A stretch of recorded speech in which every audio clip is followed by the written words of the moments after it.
Welcome everyone. I'm your host for the evening. My name is Captain Vipul Chaudhary, and I'm the co-founder of Value Talks.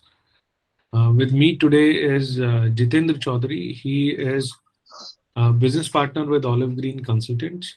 He comes with a very long and deep experience of financial products. He's a MBA Finance, certified by IRDA. He's certified by MFI. He's a SEBI registered financial advisor and has 17 plus years of experience in the financial advisory industry. We welcome you to the show today, Jitendra. And Thank you, and thank you to all the attendees who's attending this uh, uh, talk today.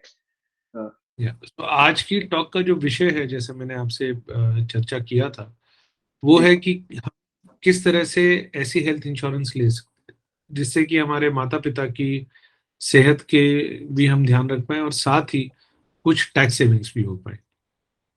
तो मेरा उसमें आपसे पहला प्रश्न होगा, जी ऐसी कौन सी insurances available हैं which I can avail for providing health cover to my parents. And naturally इसके अंदर जब पेरेंट्स की बात करते हैं तो ऐसा एजम्पशन किया जाता है कि जो इंश्योरेंस लेने वाले बच्चे हैं वो कम से कम 24-25 साल के हैं, तो उनके पेरेंट्स जो है वो 50 प्लस तो होते ही हैं 90% ऑफ जी द जी केसेस। जी देखिए, जैसे आपने कहा कि जो ये इंश्योरेंस लेने वाले पॉलिसी टेकर्स होंगे, उनके पेरेंट्स 50 प्लस के होंगे। तो यहाँ पे हमारे पास जनरली दो तरीके के डिफरेंशिएटेड प्रोडक्ट्स आते हैं। एक वो जो कि 60 साल से नीचे वालों के लिए होते हैं, और एक वो जो सीनियर सिटीजन के लिए होते हैं। तो अगर आपके पेरेंट्स 60 साल से नीचे हैं, तो जनरली उनके लिए वही प्रोडक्ट्स अवेलेबल होते हैं जो आपके लिए अवेलेबल हैं। तो उनके लिए कोई ऐसा सेग्रीगेशन नहीं है, बिकॉज ये जितने भी हेल्थ इंश्योरेंसेज हैं, ये इनकी जो एंट्री एज होती है वो 65 ईयर्स तक होती है। मतलब कुछ कंपनी की 60 होगी, कुछ की 65 होगी, बट 60 to 65 तक ये लोग किसी को भी इंश्योरेंस दे देते। प्रॉब्लम आती है सीनियर सिटीजन के केस में। सो जो पेरेंट्स 60 क्रॉस कर चुके होते हैं, उनके लिए कुछ स्पेशलाइज्ड प्रोडक्ट्स डिजाइन करे हुए हैं जो स्पेसिफिकली उन्हीं के लिए होते हैं। मतलब उसको कोई और नहीं ले सकता है। उसको लेने की कंडीशन ये होती है कि आपकी एज 61 होनी चाहिए। अगर आप 60 है तो नहीं ले सकते। जैसे ही आप 61 होंगे तो वो प्रोडक्ट आपके लिए एप्लीकेबल हो जाता है। तो हमारे पास दो तरीके के प्रोडक्ट आ गए। एक वो जो कि 60 से नीचे वाले लोगों के लिए है, और एक वो जो 61 क्रॉस करने के बाद आ जाता है। तो जनरली देखा ये गया है कि जैसे जैसे एज बढ़ती है, हमारे जो ऑप्शन हैं वो लिमिटेड हो जाते हैं। कंपनीज कहीं ना कहीं, सिंस सबका जो मोटिव है वो प्रॉफिट है, तो काफी सारी चीजों में हमें हो सकता है कि चॉइसेस नहीं मिले, और जो चॉइसेस मिले उसमें बहुत सारी लिमिटेशंस हो सकती हैं। तो हमें ये समझना पड़ेगा कि जो अवेलेबल ऑप्शन है, और मैं यहाँ पे बात कर रहा हूँ उन लोगों के लिए जिनके पेरेंट्स सीनियर सिटीजन हैं। एक तो सबसे पहली चीज आ जाती है कि जैसे जैसे एज बढ़ती है, 45 के पास में बाद मेडिकल टेस्ट तो कंपलसरी हो जाता है। काफी कंपनीज 45 पे कराती हैं, कुछ 50 पे कराती हैं, कुछ 55 पे कराती हैं। तो मेडिकल टेस्ट के बाद ही ये इंश्योरेंसेज मिल सकती हैं। अगर मेडिकल टेस्ट में कुछ भी प्लस माइनस आता है, मतलब जनरली माइनस ही आता है, तो हो सकता है रिजेक्शंस भी हो जाए, प्रीमियम बढ़ भी सकता है, और हो सकता है डिनाई भी कर दिया जाए कि हम आपको दे ही नहीं सकते अगर ज्यादा कुछ इश्यूज निकल कर आते हैं। तो कहने का तात्पर्य है कि लिमिटेशन ऑप्शंस बहुत लिमिटेड हो जाते हैं। और सीनियर सिटीजन के लिए तो सजेशन ये है कि वो ऐसी नॉर्मल जो पॉलिसीज बाकी सबके लिए होते हैं उनमें ना जाके सीनियर सिटीजन वाली पॉलिसीज में जाए तो ज्यादा अच्छा रहेगा, क्योंकि उनको वो कंपैरेटिवली थोड़ा आसानी से मिल जाती है। उसमें कुछ ऐसी पॉलिसीज भी होंगी जिसमें मेडिकल टेस्ट नहीं होता है, बिना मेडिकल टेस्ट की भी मिल जाएगी। प्री एग्जिस्टिंग इलनेसेस वगैरह उसमें एक टेन्योर के बाद, एक पर्टिकुलर पीरियड तक प्रीमियम देने के बाद वो भी कवर होनी शुरू हो जाती है। तो उस तरीके के प्रोडक्ट्स अवेलेबल है मार्केट में, लिमिटेड है बट हाँ है, ऐसा नहीं कि नहीं है। सो जो मुझे आपकी जो बात समझ आई वो ये है कि जो 60 वर्ष से कम आयु के माता पिता हैं उनके लिए तो जो नॉर्मल हेल्थ इंश्योरेंस प्रोडक्ट्स हैं उन्हीं में से जी चॉइस करना पड़ेगा, और हाँ जी जैसे जैसे उम्र बढ़ेगी उसी तरह से उनकी जो शर्तें हैं वो भी बढ़ती जाती है। हाँ जी प्लस जो बिल्कुल। सीनियर सिटीजन पेरेंट्स हैं उनके लिए 61 एंड अबव में कुछ प्लान्स अवेलेबल हैं जो जी स्पेसिफिकली उन्हीं के लिए, और जिसमें आपने प्री एग्जिस्टिंग डिजीज वाला एक बिंदु बीच में उठाया कि जी प्री एग्जिस्टिंग डिजीज भी कवर करते हैं। अमूमन कितने साल के बाद में प्री एग्जिस्टिंग डिजीज को कवर करते हैं, जितेंद्र? तो देखिए, हर कंपनी का अपना अपना नॉर्म है। तो कुछ 12 महीने के बाद कवर करते हैं, कुछ 48 महीने के बाद कवर करते हैं। तो वो हमें स्पेसिफिकली उस कंपनी में जाके देखना पड़ेगा, या उसके प्रोडक्ट को समझ के देखना पड़ेगा कि किसका क्या क्लॉज है। तो 12 महीने से लेके 48 महीने तक कुछ भी हो सकता है, वो कंपनी पे डिपेंड करता है कि वो कितनी जल्दी वो रिस्क लेने के लिए तैयार है। तो यहाँ पे जो जनरली हम लोगों ने चीजें देखी हैं with our experience, senior citizen को ये पॉलिसीज दिलाते टाइम जो जनरली प्रॉब्लम आती है वो तीन जगह पे ही आती है। पहली तो आती है को पेमेंट पे। तो इन पॉलिसीज के अंदर को पेमेंट का भी एक क्लॉज होता है। 100% कंपनी आपको क्लेम नहीं देती है, कुछ परसेंटेज आपको अपने ऊपर रखना पड़ता है। मतलब मान लीजिए आपका 100 रुपए का क्लेम आया तो हो सकता है 20 रुपए आपको अपनी पॉकेट से देना पड़े, 80 रुपए जो है वो कंपनी आपको रिimburse करे या कैशलेस कर दे। तो एक तो को पेमेंट का क्लॉज है जो हमें समझना बहुत जरूरी है। दूसरा सब लिमिट्स क्या डाल रखी है। तो सब लिमिट्स का मतलब ये कि हर एक खर्चे के ऊपर ना हो सकता है कोई लिमिट डली हो कि रूम रेंट जो है वो हम डेली का 1% सम एश्योर्ड से ज्यादा नहीं देंगे, या 2,000 रुपए से ज्यादा का रूम हम पर डे के बेसिस पे हम आपको उससे ज्यादा रिम्बर्स नहीं करेंगे, या उसका एक्सपेंस हम नहीं लेंगे। तो वो जो दूसरी चीज समझने वाली है वो कि सब लिमिट्स किस तरीके की डाली हुई है। और तीसरी चीज समझने वाली कि ये जो प्रोडक्ट है या ये जो कंपनी है जो ये प्रोवाइड कर रही है, इसका क्लेम सेटलमेंट कैसा है। मतलब ऐसा तो नहीं है कि आपने प्रीमियम पे कर दिया और प्रीमियम देने के बाद जब क्लेम आया तो क्लेम सेटल ही नहीं हो रहा है, या कहीं ना कहीं सीनियर सिटीजन है और कुछ क्लॉज ऐसे डाल रखे हैं कि कहीं वो क्लेम का जो ऑब्जेक्टिव था वो बीट हो गया, मतलब वो दे ही नहीं रहे आपको पैसा। तो ये दो तीन चीजें अगर समझ के प्रोडक्ट को ले या उस कंपनी को चूज करे तो ज्यादा अच्छा रहेगा। इनफैक्ट आज के इस सेशन के लिए मैंने एक एक्सेल शीट प्रिपेयर की थी जिसमें मैंने जितने भी अवेलेबल सीनियर सिटीजन के लिए प्रोडक्ट है उनका एक कंपैरेटिव बनाने की कोशिश करी थी कि किसमें क्या अच्छा है किसमें क्या बुरा है, और उसके बेसिस पे क्या मेरे हिसाब से एज एन एक्सपर्ट कौन सी दो तीन कंपनीज हैं जो कि मतलब टॉप रिकमेंडेशन हो सकती हैं, जिनमें जिनका प्रोडक्ट मेरे हिसाब से एज इंश्योरेंस एडवाइजर मुझे समझ में आता है कि हाँ ये सुटेबल हो सकता है एक सीनियर सिटीजन पेरेंट के लिए। तो अगर आप कहेंगे तो मैं ऑडियंस के कन्वीनियंस के लिए वो शीट शेयर करता हूँ हाँ, और उसमें कोशिश करता हूँ समझाने की। शीट भी शेयर जी करें, बट उससे पहले मैं आपसे एक बात जिसपे मैं चाहूंगा कि आप जी थोड़ा और 1 मिनट का समय लगाकर विस्तार से बताएं कि को जी। पेमेंट क्या है, आप थोड़ा सा समझाएं प्लीज। देखिए को पेमेंट जनरली ये देखा जाता है कि जब भी आप किसी 60 साल से या मतलब सीनियर सिटीजन के लिए कोई पॉलिसी लेते हैं तो कंपनी अपने रिस्क को थोड़ा सा मिनिमाइज करने के लिए उसमें को पेमेंट क्लॉज डालती है, और ये ऑलमोस्ट सारी कंपनीज में है कि उनका को पेमेंट क्लॉज होगा कुछ ना कुछ। को पेमेंट का मतलब ये है कि जब भी आपका क्लेम आएगा तो उस क्लेम को 100% कंपनी सेटल नहीं करेगी, उसमें से कुछ परसेंटेज आपको अपनी पॉकेट से देना पड़ेगा। तो ये 10% भी हो सकता है, ये 20% भी हो सकता है, ये 50% तक भी हो सकता है, डिपेंडिंग आपने कौन सी कंपनी का क्या प्रोडक्ट लिया है। तो उस केस में ये होगा कि जैसे ही आपका क्लेम आएगा, मान लीजिए आपका 100 रुपए का क्लेम आया और आपका जो पॉलिसी है उसमें को पेमेंट का क्लॉज कहता है कि 20% आपको देना है, तो 100 रुपए में से 20 रुपए आप पे करेंगे और बाकी बचे हुए 80 रुपए जो है वो कंपनी अपनी तरफ से पे करेगी। वो रिइंबर्समेंट की फॉर्म में भी हो सकता है, वो कैशलेस भी हो सकता है, बट क्लॉज यही है कि 20 रुपए आपके पास जाएंगे और 80 रुपए कंपनी के ऊपर जाएंगे। ठीक समझ आया। आप एक बार थोड़ा अपना वो शीट भी दिखाएं जो आप दिखाना चाह रहे थे। जी बिल्कुल। मैं ऑडियंस को यहाँ बताना चाहूंगा, ये एक कंपैरिजन है और जानकारी है सीनियर सिटीजन प्लान्स की। जी जनरली देखा ये गया है कि सबसे ज्यादा चैलेंजेस सीनियर सिटीजन के केस में आता है। उससे पहले तो अगर सब कुछ ठीक है, भगवान की कृपा है और हेल्थ वाइज पेरेंट्स ठीक है, मतलब कोई ऐसा इशू नहीं है, तो नॉर्मल पॉलिसीज उनको मिल ही जाती हैं। बट 60 एंड अबव के लिए थोड़ा सा चैलेंज आता है। एक तो ऑप्शन बहुत लिमिटेड हो जाते हैं, दूसरा उसमें इतने सारे इफ्स एंड बट्स हो जाते हैं कि चॉइसेस हमारी लिमिटेड हो जाती है। ये कुछ प्रोडक्ट है जो मैंने निकाले हैं जो इंडस्ट्री में अवेलेबल है। इसमें पब्लिक सेक्टर कंपनीज भी हैं, प्राइवेट भी है, तो सबकी अपने कुछ अच्छाइयाँ हैं कुछ बुराइयां हैं, उनको थोड़ा सा समझने की कोशिश करते हैं।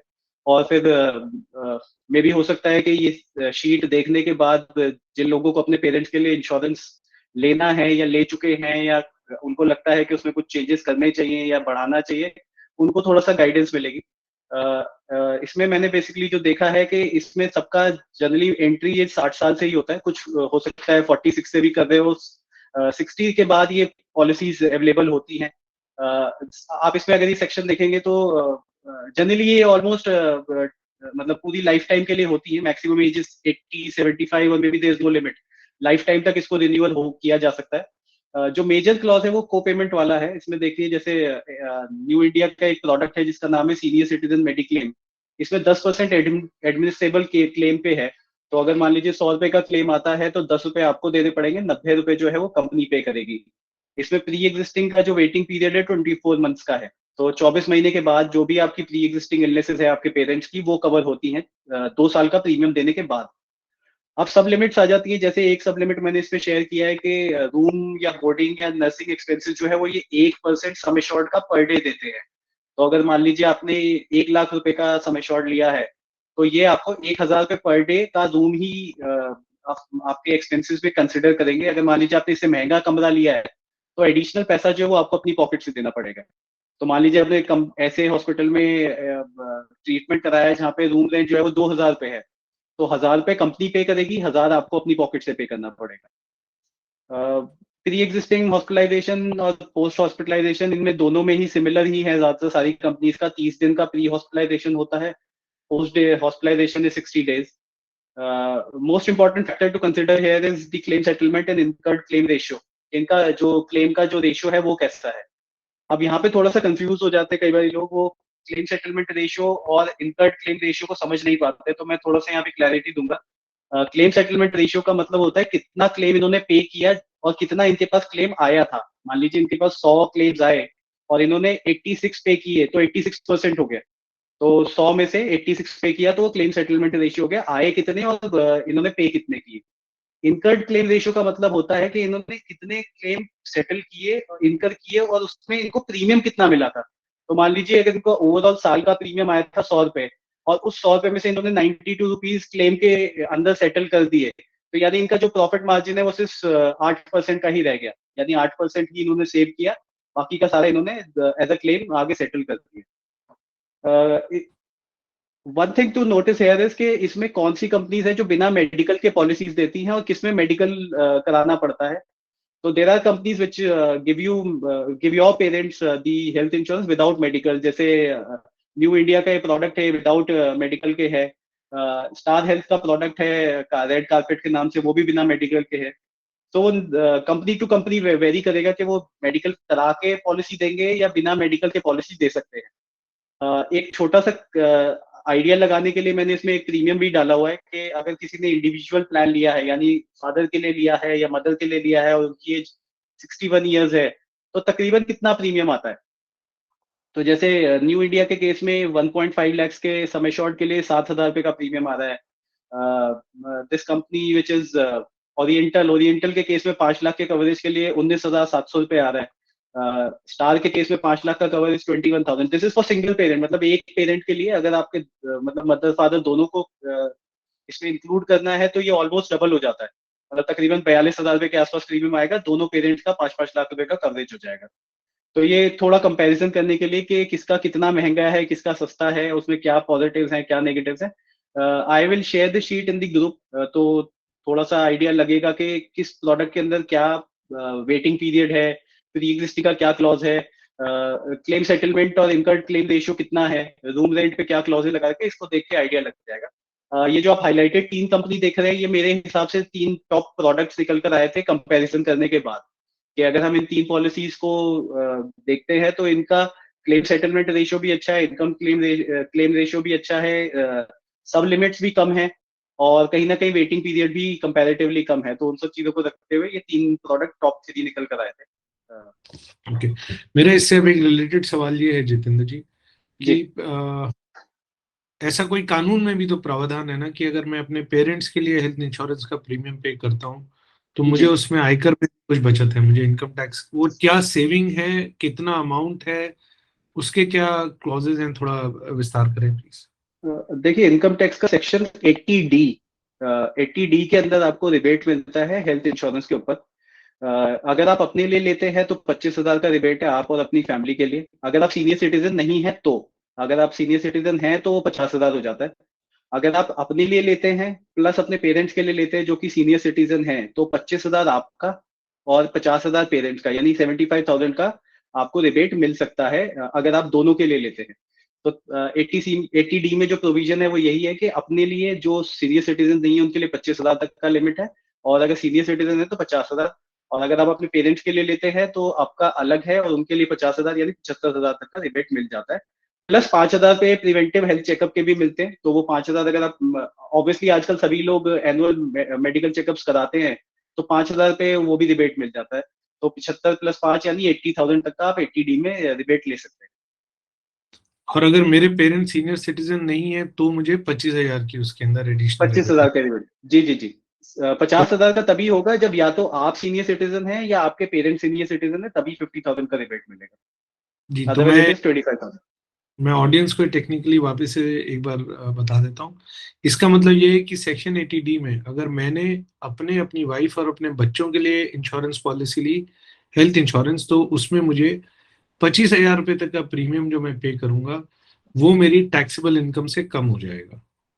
जी अब उसके अलावा अगर मैंने और एडिशनल एक पॉलिसी ली, हेल्थ पॉलिसी, जो मेरे पेरेंट्स के लिए है, फिर वो मेरे पेरेंट्स अगर सीनियर सिटीजन नहीं होंगे तो वो रिबेट 25,000 है। अगर वही पेरेंट्स मेरे सीनियर सिटीजन होंगे तो मुझे 50,000 रुपये तक की टैक्सेबल इनकम से रिबेट मिल जाएगी। और इस जी 25 और 50 के अलावा एडिशनली मैं साल में 5,000 रुपये अपने प्रिवेंटिव हेल्थ चेकअप का मतलब है जो आप अपना सालाना कोई ब्लड टेस्ट और लिपिड प्रोफाइल और इस तरह का जो एक फुल बॉडी स्कैन करवाते हैं, उसमें 5,000 रुपये तक का खर्चा बिल प्रोड्यूस करने पर आपको अपनी टैक्सेबल इनकम से छूट मिल सकती है। तो यहाँ समझने वाली बात यह है कि ना सिर्फ आप ये सीनियर सिटीजन प्लान लेकर के अपने माता पिता को एक मेडिकल प्रोटेक्टिव कवर दे सकते हैं, आप अपनी टैक्स लाइबिलिटी को भी उसी हिसाब से कुछ हद तक रिड्यूस कर सकते हैं। तो आप एक जी dutiful, you can be a dutiful child as well as be a savvy tax, you can work your taxes in a more smart and savvy manner. So with this, my last question for the day, Jitendra, after that we can take questions from the audience. uh, क्या मैं ये plan additionally अपने parents in law के लिए भी ले सकता हूँ? इसमें मुझे टैक्स सेविंग होगा? हाँ बिल्कुल होगा। अगर आप अपने पेरेंट्स या पेरेंट्स इन लॉ के लिए ले रहे हैं तो सेम ही कंडीशन है। आप दोनों में से किसी के लिए भी लेके या दोनों के लिए लेके अपर लिमिट 50,000 का टैक्स सेविंग है। तो अगर मान लीजिए आपने दोनों के लिए लिया है तो भी आपको 50 ही मिलेगा। ऐसा नहीं है कि 50-50 करके 1 लाख रुपए का रिबेट मिलेगा। तो टैक्स सेविंग 50 ही है, बट आप ले दोनों के ले सकते हैं, इन लॉज के लिए भी ले सकते हैं और क्या कहते हैं अपने पेरेंट्स के लिए भी ले सकते हाँ, बट मैं यहाँ आपको, क्योंकि आपने बताया और मैंने सवाल पूछा, तो मैं थोड़ा सा आपको भी इसमें क्लैरिफिकेशन देता हूँ। हैं। जी the income tax act is clear, it is only for parents. जी बट क्योंकि हिंदुस्तान अभी भी पुरुष प्रधान देश है और लड़कियां शादी होकर के पति के घर में आती हैं, जी तो इन लॉज के लिए लेने का तरीका, अगर आपकी वाइफ अपने पेरेंट्स के लिए जी लेना चाहे तो वो प्रीमियम का पेमेंट अगर अपने अकाउंट से करेंगी हाँ जी जी बिल्कुल। तो उन्हें उनके इनकम टैक्स के अंदर जो है बेनिफिट मिलेगा, अदर देन हर नॉर्मल टैक्स बेनिफिट्स। जी बिल्कुल। सो तो girl is also clearly defined in the Income Tax Act to take health insurance premium, payment of health insurance premium for her parents and take the tax rebate. There is जी no gender discrimination as far as the Income Tax Act is concerned. Income Tax Act simply says if you pay premium for your parents' health insurance up to an amount of 25,000 if they are not senior citizens, and up to an amount of 50,000 if they are senior citizens, would be reduced from your taxable income. अब एक मैंने chat box में देखा, हमारे एक श्रोता है, उन्होंने यहाँ पर एक सवाल डाला है, आप उसको देखें। इन्होंने पहला तो ये लिखा है कि room rent is usually the most important one, many people don't know this, most of the claim sub topics जैसे कि reimbursement of medicine, procedures, medical test etcetera are percentages of room rent. इस पे थोड़ा प्रकाश डालिए Jitendra, what does this mean? So देखिए, room rent जैसे इन्होंने कहा कि रूम रेंट बहुत क्रूशियल होता है, और स्पेसिफिकली अगर हम बात करें, जैसे आज का टॉपिक भी है सीनियर सिटीजन्स के लिए, और सीनियर सिटीजन्स के केस में ना बहुत सारी चीजों पे कैपिंग आ जाती है। तो हमें ये देखना बहुत जरूरी है कि किस किस चीज पे कैपिंग डाली है और उस कैपिंग से रिलेटेड क्लॉज क्या है। तो अगर मान लीजिए रूम रेंट पे कैपिंग है, उसमें लिखा है कि हम 1% ही देंगे सम एश्योर्ड का पर डे, तो कोशिश ये करनी चाहिए कि आप उसी तरीके की ट्रीटमेंट के लिए जाए या उन्हीं नेटवर्क हॉस्पिटल्स में जाए जहाँ पे इस तरीके की क्लॉज को ऑलरेडी उन्होंने इंक्लूड करा हो। आजकल वैसे ज्यादातर पॉलिसीज में क्या हो गया, ये तो सिंस ये प्रोडक्ट बहुत लिमिटेड हो जाता है, इसमें कहीं ना कहीं रिस्ट्रिक्शंस आ जाती हैं। अगर मैं अपने लिए पॉलिसी ले रहा हूँ तो उसमें आजकल कोई लिमिट नहीं है, समय शॉर्ट तक आप कोई भी खर्चा करोगे तो कंपनी उसको पे करती है, कैशलेस भी और रिम्बर्स भी। बट हाँ, सीनियर सिटीजन के केस में सिंस वो अपना थोड़ा सा रिस्क मिनिमाइज करना चाहती है, उनको भी अपने प्रॉफिट्स पे काम करना है, वो एनजीओज नहीं है कि वो नॉन प्रॉफिट ऑर्गेनाइजेशन की तरह काम करे। तो कहीं ना कहीं वो बहुत सारी चीजों पे, मेडिसिन पे, ट्रीटमेंट्स पे, रूम रेट्स पे कैपिंग डाल देती है, और कैपिंग डाल के अपने रिस्क को थोड़ा सा मिनिमाइज करने की कोशिश करती है। तो ऑब्वियसली हाँ, जो इन्होंने मेंशन किया है कि इस तरीके की चीजें होती हैं, तो इसीलिए प्रोडक्ट की डिटेल्स में जाना बहुत जरूरी है। हम जनरली क्या करते हैं कि हम प्रोडक्ट को ना सिर्फ ओवरव्यू से देख के कि अच्छा इसका क्लेम कितना है, इसका इनकर्ड क्लेम रेशियो कितना है, इसका प्रीमियम कितना आ रहा है, ये सब चीजें चेक करके सिर्फ पॉलिसी के लिए चले जाते हैं, उसकी फाइन डिटेल्स में नहीं जाते। तो ये कैपिंग्स को समझना, को पेमेंट्स को समझना बहुत जरूरी है। और इनफैक्ट सजेशन तो ये रहता है कि आप किसी एक्सपर्ट एडवाइजर की सलाह लेके और ये सवाल उनसे पूछ के कि इसमें हमें बताइए कि कहाँ कहाँ कैपिंग है, कितनी कैपिंग है, उसको समझ के ही कहीं ना कहीं इसको अप्लाई करें। बहुत जरूरी है ये चीज समझना कि अगर मेरे को कभी भी कोई क्लेम आया, क्या उस क्लेम से रिलेटेड कोई कैप तो नहीं है। मैं ये मान के चल रहा हूँ कि मैंने 5 लाख की पॉलिसी ली है, बट कंपनी कह रही है कि मैं तो सिर्फ 50,000 ही दूंगी उस ट्रीटमेंट के, तो आपको कोई बेनिफिट नहीं होगा वो। तो इसलिए उन चीजों को डिटेल में समझना बहुत जरूरी है। परसेंटेजेस होती हैं, सर्टेन अमाउंट्स डिफाइंड होते हैं, उसको जब तक आप पूरा डिटेल नहीं लेंगे तब तक हो सकता है आगे चल के चैलेंजेस आए और आपको लगेगा कि यार मैंने ये पॉलिसी तो लिया बट ये मेरे किसी बेनिफिट की नहीं है। ऑलरेडी डिफाइंड प्रोडक्ट्स हैं, सब कुछ क्लीन लिखा हुआ है, पॉलिसी वर्डिक्स में लिखा है, पॉलिसी में लिखा है, उसको पढ़े समझे, उसके बाद ही just take a decision to buy it. दूसरा इनका सवाल है इंकर्ड क्लेम रेशियो। तो मैं थोड़ा इसको तुम्हें समझा देता हूँ। ये बहुत ही जो बात है वो ये है कि मान लीजिए एक पर्टिकुलर पॉलिसी के अगेंस्ट में एक कंपनी ने कितना प्रीमियम इकट्ठा किया। सो एक्स पॉलिसी की उन्होंने 10,000 पॉलिसीज बेची और 10,000 ही उन्होंने उसके ऊपर प्रीमियम इकट्ठा किया। तो 10,000 इंटू 10,000 टोटल प्रीमियम। अगर उसमें से उन्होंने 80% का प्रीमियम सेटलमेंट किया तो 20% उनका उसके अंदर मार्जिन रह गया, 90% किया तो 10% रह गया। सो इनकट क्लेम रेशियो का मतलब है टोटल प्रीमियम जितना इकट्ठा किया और उसके बदले में कितना मैंने आउटगो दिया, मतलब मैंने कितना पैसा वापस दिया। जैसे कि एक कंपनी में आपने देखा होगा 112% भी था, मतलब मैंने इकट्ठा किया 100 रुपया, दिया मैंने 112, तो मुझे 12 रुपए का नुकसान हुआ। जी उस साल में नुकसान हो सकता है, वो आगे कवर कर लेंगे। और ये एक यही पॉलिसी नहीं होगी ना, वो तो कंपनी लेवल के ऊपर देखेंगे तो बहुत सी पॉलिसीज होंगी। हाँ सो जी that is the incurred claim rate. Ji.